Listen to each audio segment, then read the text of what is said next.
Olá! Bom, para iniciar a produção da nossa imagem, vamos começar abrindo um dos canais que geramos no SketchUp para que a nossa tela de pintura seja definida com o tamanho dele. Falamos sobre isso no módulo do Photoshop, mas relembrando, isso é bem importante para que possamos sobrepor os canais perfeitamente alinhados entre si. Então vamos selecionar o canal de texturas e abri-lo. Perceba que nosso canvas está mais horizontal do que vertical. Isso aconteceu porque no SketchUp nós definimos a largura como sendo 3000 pixels, lembra? Para verificar isso, basta irmos no menu superior em Imagem, Tamanho da imagem, ou então em Tamanho da tela de pintura. As duas estarão com o mesmo valor. Pronto, aqui podemos ver que a largura está com os 3000 pixels que definimos no SketchUp e a altura está com 1410 pixels.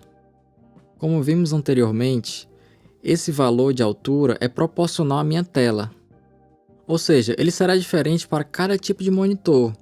Não se preocupe caso sua imagem esteja com outro valor, ok? Tá tudo certo. Beleza, então agora vamos pegar os outros canais e arrastar para dentro da nossa imagem, inclusive o canal que já abrimos a primeira vez.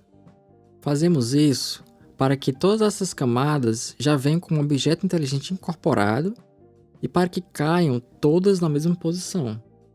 Aí é só ir dando Enter para confirmar a inserção de cada uma. Dá para ver que elas estão sempre caindo na mesma posição e sobrepostas, né? Caso isso não esteja acontecendo, pode ter havido algum erro na exportação. Outra possibilidade é que às vezes no Windows, as camadas vêm deslocadas em relação ao centro da tela, mas é só mover todas para o centro depois de inseridas. Certo, depois de inseridas, vamos começar a organizá-las. Primeiro vamos apagar a camada que ficou repetida, que é essa que inserimos primeiramente e que não está como objeto inteligente. Tá, você lembra que o Photoshop interpreta as camadas de cima para baixo? Então agora vamos organizar as camadas de tal maneira que a de texturas fique lá embaixo, já que ela é quem vai ser a base para as outras, e que as restantes fiquem acima. Além disso, vamos fazer com que as camadas de Material ID fiquem lá no topo, sejam as primeiras, para que sempre que a gente as utilize, elas não tenham interferência de nenhuma outra, certo? Você vai visualizar isso melhor mais para frente. Beleza, então por enquanto inserimos e organizamos nossos canais, que agora são camadas, dessa maneira. Ao longo do processo elas podem mudar de posição, mas não tem problema, faz parte da produção. Vamos agora organizá-las melhor ainda, para que nosso fluxo de trabalho seja o mais eficiente e fluido possível. Para isso, é bom que nós usemos o recurso de pastas que o Photoshop dispõe. Então vamos pensar quais camadas são interessantes de estarem agrupadas entre si. Você concorda comigo que essas camadas de Material ID servem para fazer seleções, correto? Então vamos agrupá-las. Para selecionar mais de uma camada ao mesmo tempo, basta dar um clique na primeira, segurar o Shift e clicar na outra. Depois disso, basta nós apertarmos esse ícone aqui. Pronto, o grupo foi criado e agora vamos renomeá-lo para seleção.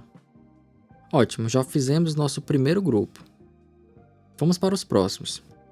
Eu sei que em algum momento eu vou querer inserir alguma pessoa para servir de escala humana. Então vamos criar um grupo do zero, renomeá-lo para pessoas e arrastar a única camada referente à escala humana para dentro dele. As que ainda estão desagrupadas podem se tornar o grupo base, já que a maioria das camadas que serão adicionadas depois estarão posicionadas acima delas, ou seja, serão adições baseadas nessas camadas de base. Podemos também já criar alguns grupos que sabemos que vão existir. Vou criar um e chamá-lo de plano de fundo. Outro vou chamar de vegetação. E só mais um por enquanto que eu chamarei de composição. Em breve falarei melhor para que esse vai servir. Para finalizar esse tópico, vamos adicionar um código de cores para cada um desses grupos. Vamos começar pela base.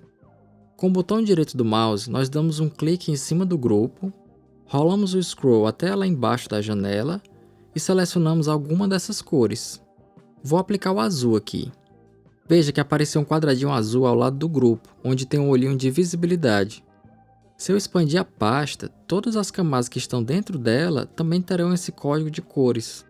Isso já foi mostrado no módulo de Photoshop também. Exercite agora fazer essas organizações no seu arquivo. Vamos aplicar as cores para as outras pastas e encerraremos esse tópico por aqui. Até o próximo!